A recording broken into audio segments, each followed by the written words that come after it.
হঠাৎই যুদ্ধংদেহী দুই দেশ, একে অপরের দিকে যুদ্ধ বিমানের নিশানা নির্ধারণ।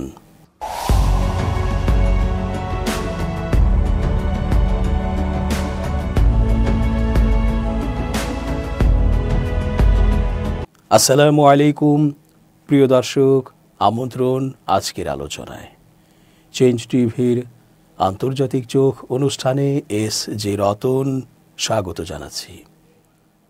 চীন জাপানের মধ্যে যুদ্ধ লেগে যাবার আশঙ্কা হয়তো এখনই নেই, তবে তাদের কার্যক্রম দেখে চিন্তিত হবার অনেক কারণ আছে। আবার এটাও ঠিক, ট্রাম্প তো যুদ্ধবাজ রাজনীতিক। তিনি তার স্বার্থ আদায়ে যে কোনো ঘটনা না ঘটার মতো হলেও ঘটিয়ে দিতে পারেন। কোনো স্বার্থ না থাকলেও বাঁ হাত ঢোকানো তার চিরায়ত অভ্যেস।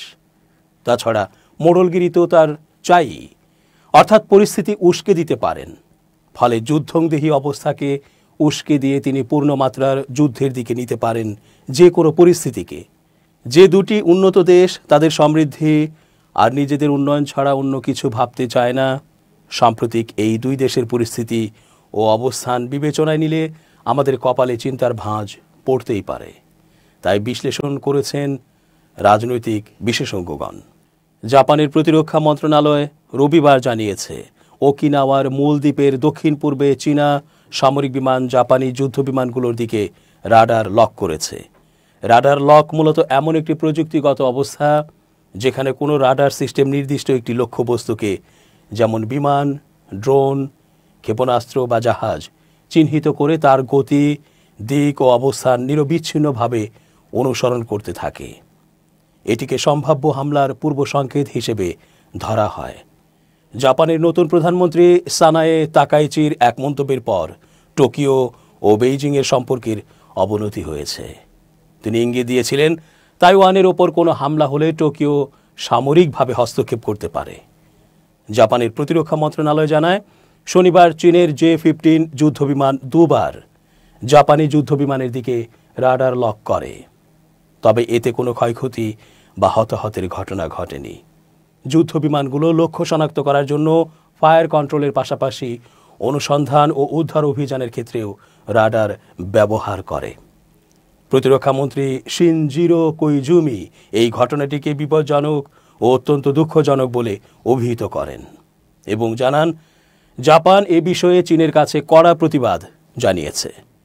চীনা নৌবাহিনী জানায়, টোকিওর দাবি বাস্তবতার সঙ্গে সম্পূর্ণ অসামঞ্জস্যপূর্ণ এবং জাপানকে অবিলম্বে অপপ্রচার ও কুৎসা রটানো বন্ধ করতে বলা হয়েছে।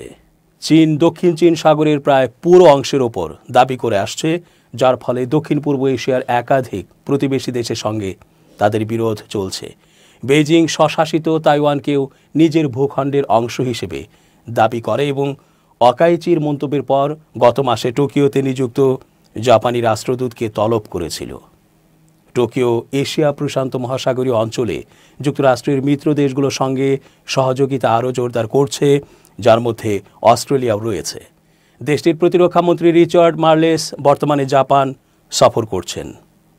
জাপানি প্রতিরক্ষামন্ত্রীর সঙ্গে বৈঠকের পর মার্লেস বলেন, গত 24 ঘণ্টায় চীনের কর্মকাণ্ডে আমি গভীরভাবে উদ্বিগ্ন। সরবরাহ শৃঙ্খল বিষয়ে এক প্রশ্নের উত্তরে তিনি বলেন, ক্যানবেরা স্পষ্ট, ধারাবাহিক, শান্ত ও যুক্তিসঙ্গতভাবে আচরণ করার মাধ্যমে চীনের সঙ্গে সম্পর্ক স্থিতিশীল করেছে। তিনি বলেন, যেখানে সম্ভব আমরা চীনের সঙ্গে একসঙ্গে কাজ করার চেষ্টা করব, তবে যেখানে প্রয়োজন সেখানে আমরা দ্বিমত পোষণ করব।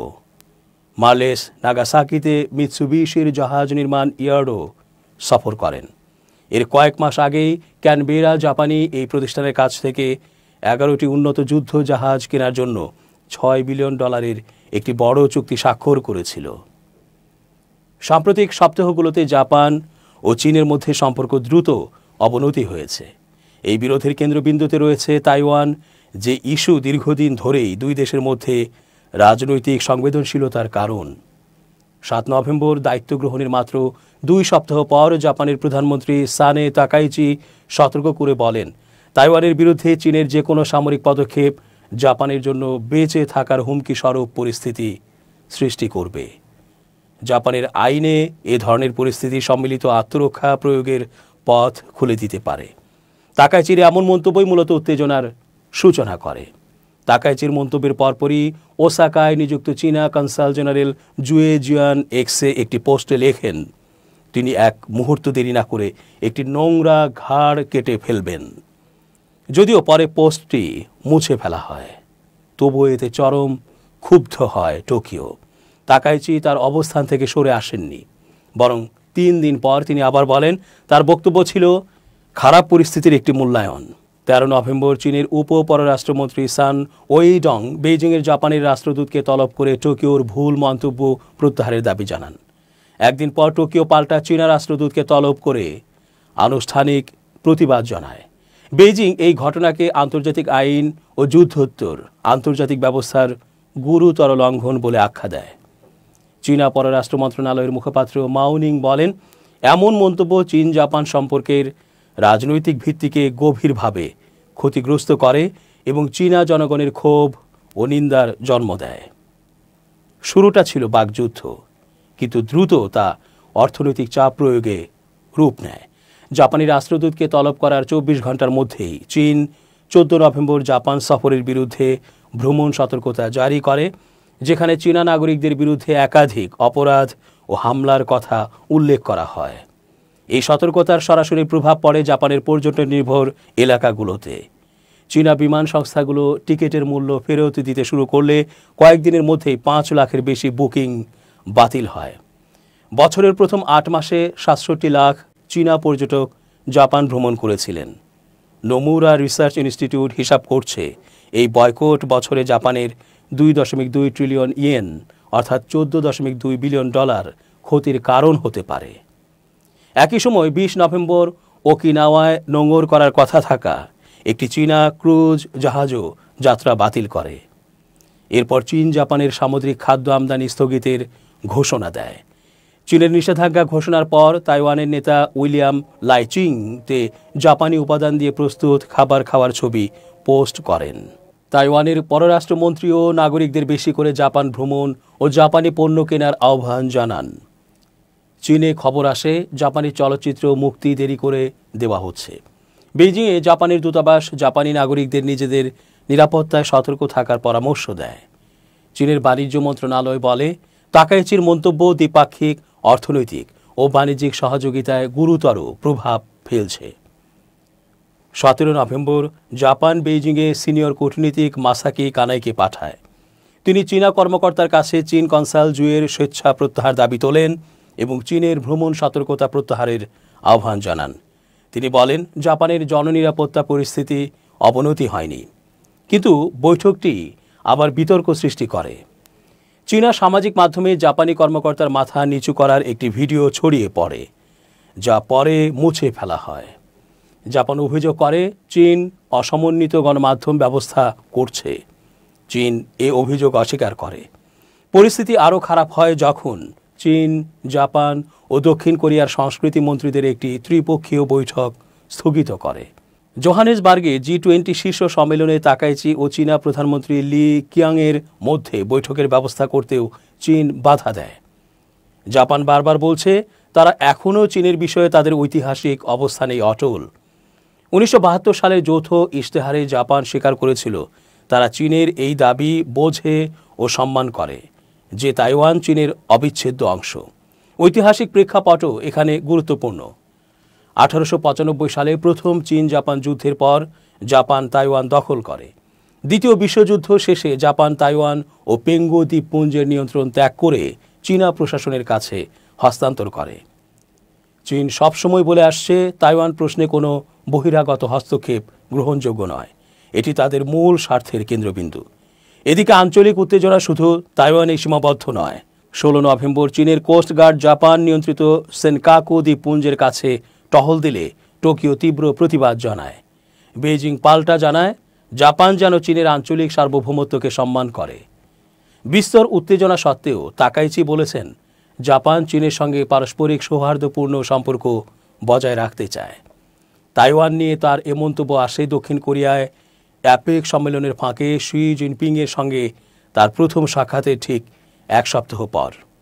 সেখানে শি তাকে বলেন ইতিহাস ও তাইওয়ানের মতো গুরুত্বপূর্ণ বিষয়ে স্পষ্ট অবস্থান বজায় রাখতে হবে, যাতে দ্বিপাক্ষিক সম্পর্কের ভিত্তি ক্ষতিগ্রস্ত বা নড়বড়ে না হয়। তিনি আরও বলেন, দুই দেশকে ভালো প্রতিবেশী সুলভতা, বন্ধুত্ব, সমতা, পারস্পরিক সুবিধা এবং অভ্যন্তরীণ বিষয়ে হস্তক্ষেপ না করার নীতি অনুসরণ করতে হবে।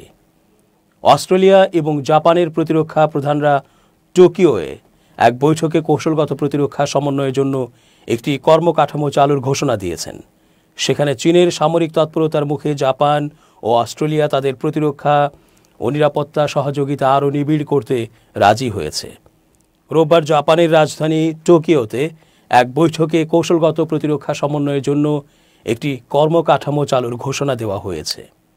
শনিবার জাপানের ওকিনাওয়া দ্বীপের কাছে দুটি বিপজ্জনক ঘটনায় চীনা যুদ্ধবিমানগুলো জাপানি সামরিক বিমান লক্ষ্য করে ফায়ার কন্ট্রোল রাডার তাক করেছে বলে অভিযোগ টোকিওর। ঘটনাটি নিয়ে জাপান চীনের কাছে আনুষ্ঠানিক প্রতিবাদও জানায়।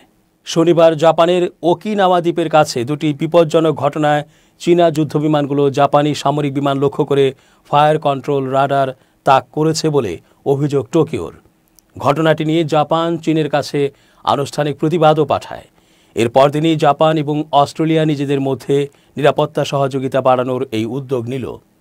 অঞ্চলটিতে চীনের সামরিক তৎপরতা নিয়ে উদ্বেগ থেকে দেশ দুটি সব ক্ষেত্রেই সহযোগিতা নিবিড় করার নতুন পথ খুঁজছে বলে জানিয়েছে জাপান টাইমস পত্রিকা। এক দশকের বেশি সময়ের মধ্যে জাপান ও চীনের সম্পর্ক এখন তলানিতে পৌঁছেছে। এই উত্তেজনাকর পরিস্থিতির মধ্যে অস্ট্রেলিয়া ও জাপানের প্রতিরক্ষা মন্ত্রীরা বৈঠক করার পর সাংবাদিকদের জানিয়েছেন, নতুন উদ্যোগের আওতায় দুই দেশের মধ্যে সার্বিকভাবে বাৎসরিক বৈঠক হবে। জাপান ও অস্ট্রেলিয়ার প্রতিরক্ষা মন্ত্রীরা, সামরিক কর্মকর্তারা এবং গোয়েন্দা কর্মকর্তারা এই বৈঠক করবেন।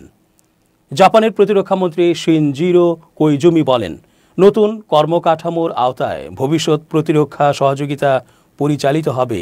দুই পক্ষ সব পর্যায়ে সব রকম পরিস্থিতিতে একসঙ্গে আরও বেশি সমন্বিত এবং কার্যকরভাবে কাজ করতে পারবে কিনা তা নিশ্চিত করতে।